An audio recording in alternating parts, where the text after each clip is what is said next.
O início do século XX foi marcado por grandes movimentações artísticas, principalmente pelo surgimento do cinema. Entretanto, em meio a toda essa inspiração, o mundo também passava por crises econômicas, por guerras, certos grupos sociais se mostravam superior a outros e alguns cineastas engajados começaram a expor a sua visão de mundo através da arte. E no cinema isso não foi diferente. E mesmo sem a presença do som, a ideia e toda a mensagem crítica por trás das histórias sempre foram bem claras. E essa introdução é importante ser dita porque muitas pessoas que não têm tanto conhecimento costumam associar o cinema mudo a um movimento ou um determinado gênero.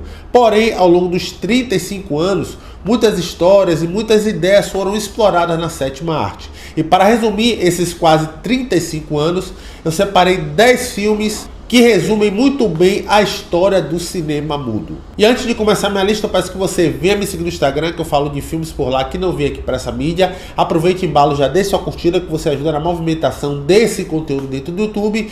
E se inscreva no canal para não perder os próximos conteúdos, beleza? Sem mais, vamos para a pauta de hoje. 10 filmes que resumem o cinema mudo.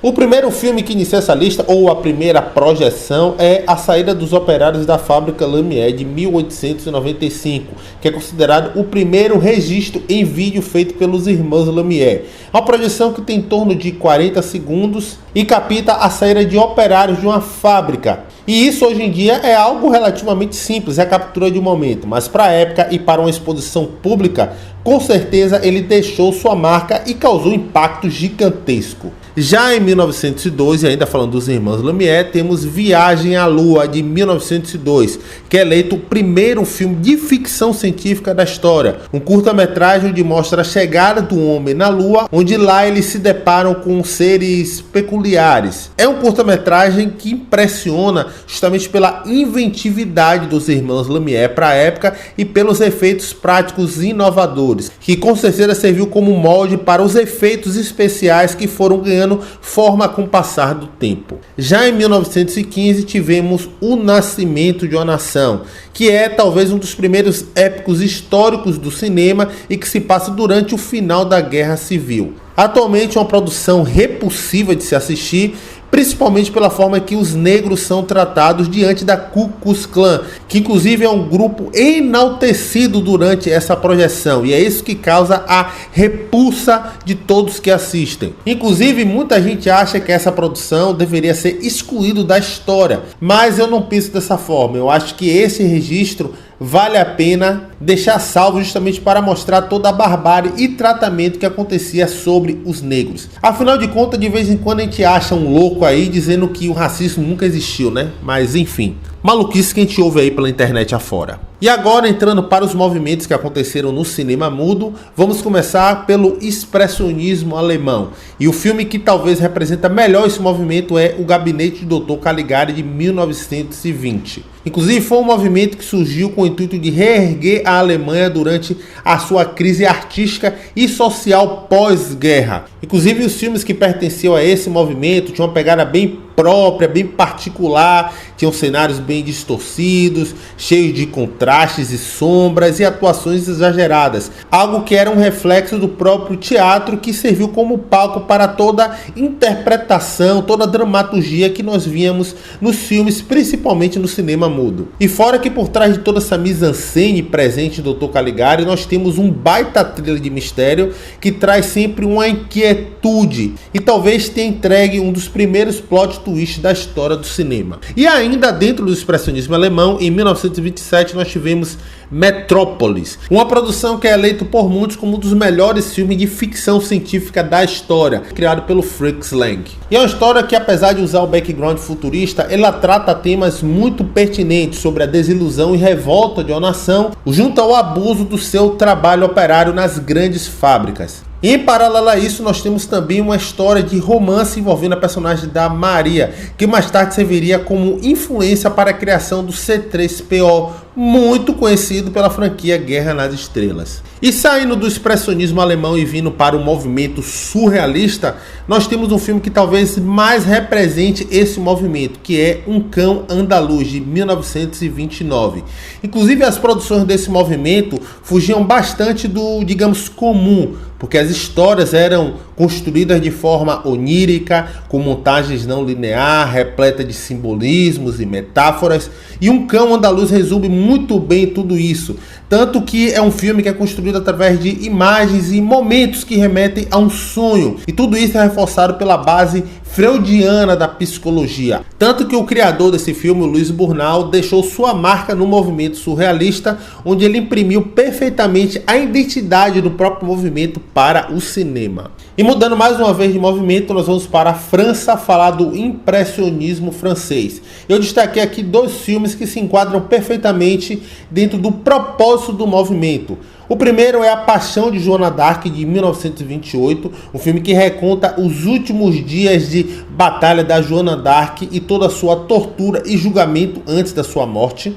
E esse é o tipo de filme que ele se destaca por vários fatores. Primeiro, pelo design de produção, que é incrível, e segundo, pela forma agoniante e desesperadora que passa a Joana d'Arc nos seus últimos dias de vida, algo que é muito bem interpretado de forma bastante intensa e expressiva pela atriz Maria Falconetti. Fora que o roteiro faz contrastes em cima da própria religião, de como por um lado ela podia ser a salvação, mas de outro ela também age de forma punitiva. E outro filme que aconteceu um ano antes de A Paixão de Joana d'Arc é Napoleão, que talvez essa tenha sido a primeira adaptação épica de grandes escalas do cinema. E aqui nós temos a recriação da história do próprio Napoleão e toda a sua trajetória como líder militar da Revolução Francesa e todos os efeitos que ele causou na invasão da Itália. É um filme que impressiona pela sua cinematografia, pela sua amplitude, pelos seus cenários variados, tem quadros aqui maravilhosos e pela dramaticidade que transpõe a obra, principalmente pela excelente atuação do ator Albert Dieudonné.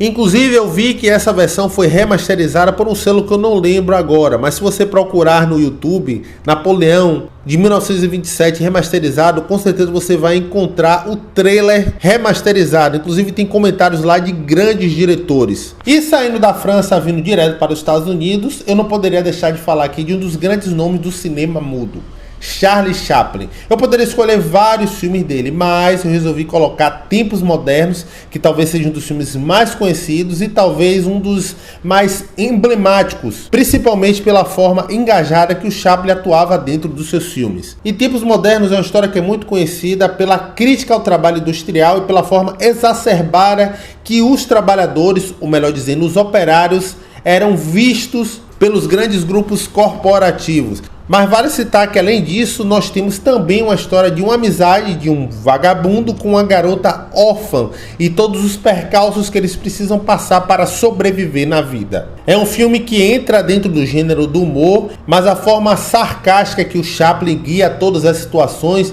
faz com que ele se torne reflexivo e ao mesmo tempo emocionante em vários momentos. E para finalizar aqui minha lista, e eu não poderia deixar de fora, O Encouraçado Putiquim, de 1925. Um filme que não é lembrado tanto pela sua história em si, que é bem simples, pois mostra a revolta de tripulantes de um navio devido aos seus maltratos. Ele é lembrado pela forma que o diretor Sergei Eisenstein conta a sua narrativa, tanto que ele é considerado como o inventor da montagem moderna, que é aplicado até hoje em dia em muitos outros filmes. Tanto que o quarto ato desse filme, que se chama A Escadaria de Odessa, é impressionante, porque a forma que o Eisenstein constrói toda aquela situação de desespero, que na verdade é quase que um pequeno caos, é incrível. E mesmo sendo um filme de 1925, se você assistir hoje em dia, chama muita atenção. Tanto que existe um filme até que recriou essa cena como homenagem, chamado Os Imperdoáveis. E é por isso que esse filme é tão importante até os dias de hoje. E é isso aí, gente, esse foi o vídeo de hoje, 10 filmes que resumem muito bem o cinema mudo. Tem vários outros filmes, várias outras produções que eu poderia incluir aqui, mas como eu quis trazer uma abordagem mais abrangente, eu selecionei esses 10 filmes que eu acho que representam muito bem a ideia do cinema silencioso ou cinema mudo, como é muito conhecido. Inclusive, eu gostaria de abrir um debate. Qual filme você acha que eu deveria incluir aqui também para completar essa timeline do cinema mudo? Coloque aqui nos comentários, por favor, que assim o debate fica mais interessante. E não esqueça de me seguir lá no Instagram, que eu falo de conteúdos por lá que não vem aqui para essa mídia. Aproveite, já deixe sua curtida aqui embaixo, para você ajuda na movimentação desse vídeo. E não esqueça de assinar o canal para não perder os próximos conteúdos. Beleza? Vou ficando por aqui, um abraço e vida longa ao cinema.